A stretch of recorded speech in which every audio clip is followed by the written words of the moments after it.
নিয়ামতপুরে MP Mostafizur রহমানকে বিএনপির সংবর্ধনা। স্থানীয় সরকার নির্বাচনে যোগ্য প্রার্থীকে সমর্থনের নির্দেশ নিয়ামতপুর নওগাঁ প্রতিনিধি।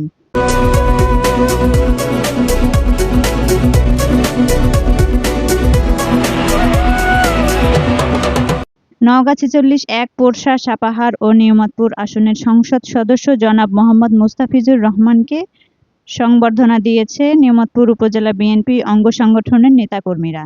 ২৩ আগস্ট ২০২৬ খ্রিস্টাব্দ নিয়ামতপুর জেলা পরিষদ অডিটোরিয়ামে আয়োজিত অনুষ্ঠানে প্রধান অতিথি ছিলেন এমপি মোহাম্মদ মোস্তাফিজুর রহমান। বিশেষ অতিথি ছিলেন তার সহধর্মিণী ফরিদা পারভিন।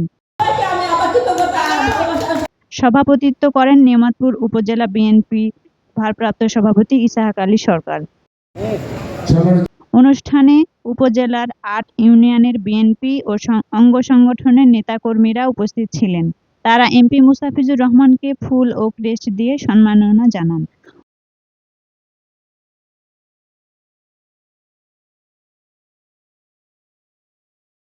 অন্যান্যদের মধ্যে বক্তব্য দেন সাজ্জাদ আলী টিটু। এই নিয়ামতপুরের মানুষ অনেক প্রত্যাশা রয়েছে, সেই প্রত্যাশা পূরণে আমাদের নেতা, আমাদের এমপি মোস্তাফিজুর রহমান ইনশাআল্লাহ পূরণ করবে ইনশাআল্লাহ। ইসাহাক আলী সরকার। সম্মানিত উপস্থিতি, আপনারা সবাই মিলে আজকে জাহাঙ্গীর কবির বাচ্চু।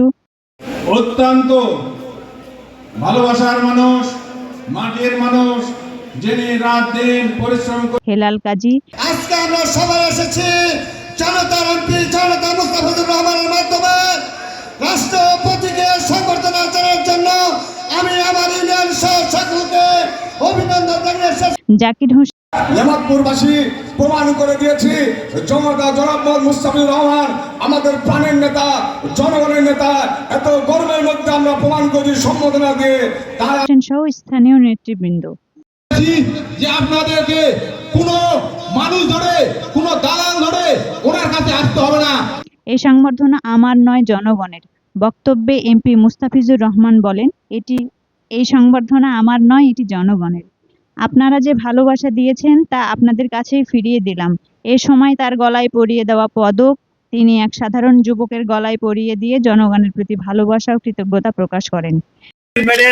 এই নেতা কর্মী নিয়ামতপুরের সর্বস্তরের নেতা কর্মীদেরকে আমি প্রতিটি মডেল এই ছেলের গলায় দিয়ে এটা আপনাদেরকে উপহার দেব। তিনি দলীয় নেতাকর্মীদের ঐক্যবদ্ধভাবে কাজ করার আহ্বান জানিয়ে আসন্ন স্থানীয় সরকার নির্বাচনে সৎ, যোগ্য, গ্রহণযোগ্য ও জনবান্ধব ব্যক্তিকে দলীয়ভাবে সমর্থন দেওয়ার বিষয়ে নেতাকর্মীদের প্রয়োজনীয় নির্দেশনা দেন। আমাদের নির্দেশে যাকে স্থানীয় নির্বাচনে মনোনয়ন দেওয়া হবে তাকে আপনাদেরকে সবাইকে সেই জায়গায় ভোট দিতে হবে, ঠিক আছে তো?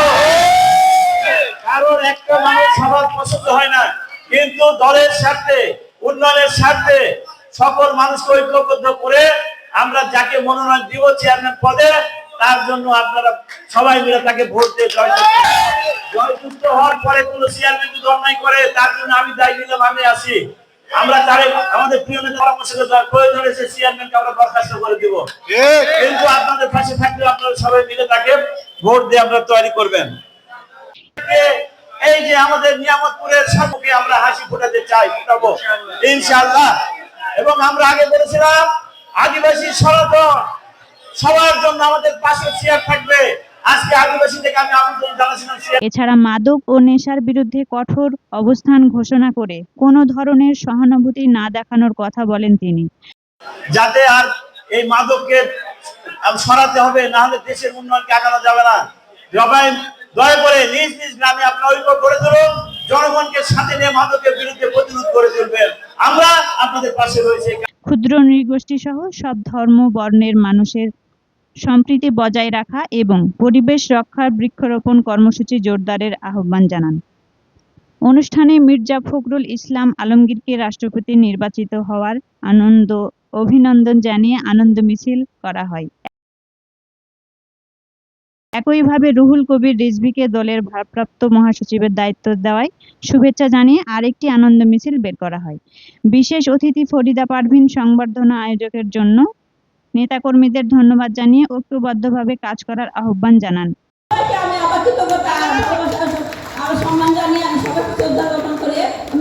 কৃতজ্ঞ হলাম আবার ধন্যবাদ তার জন্য। আগামী 1 সেপ্টেম্বর বিএনপির প্রতিষ্ঠা বার্ষিকী যথাযথভাবে পালনের জন্য নেতাকর্মীদের প্রতি আহ্বান জানানো হয়।